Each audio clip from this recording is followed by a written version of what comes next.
27 లక్షల మంది స్టూడెంట్స్కు young India kit స్కూళ్ళు హాస్టళ్ళు తెరిచిన ఫస్ట్ వీక్లోనే ఇచ్చేలా ఏర్పాట్లు. 27 లక్షల మంది స్టూడెంట్స్కు యంగ్ ఇండియా కిట్ అట. మెగా కిట్లో 22 రకాల నాణ్యమైన వస్తువులు గురుకుల సర్కారు బడి విద్యార్థులకు ఇవ్వనున్న ప్రభుత్వం. కామన్ కిట్తో పాటు రెసిడెన్షియల్ స్కూళ్ళ స్టూడెంట్స్కి మరిన్ని వస్తువులు. సుమారు 1600 కోట్లు ఖర్చు అవుతుందని అంచనా. త్వరలో సెంట్రలైజ్ టెండర్లకు పిలవాలని నిర్ణయము. ఇక 27 లక్షల మంది స్టూడెంట్స్కు యంగ్ ఇండియా కిట్ అంట.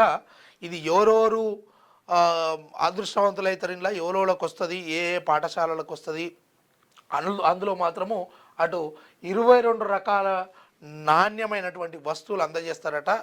ఆ దిశగా మరి ఆ ఇందులో కూడా మీరు భాగస్వామ్యం కావడం కోసము మీ వంతు మీరు కృషి చేయండి. ఆ రకంగా మీకు భవిష్యత్తులో ఒక మంచి అవకాశంగా ఇది కొనసాగించుకునే విధంగా చూసుకోవాలి.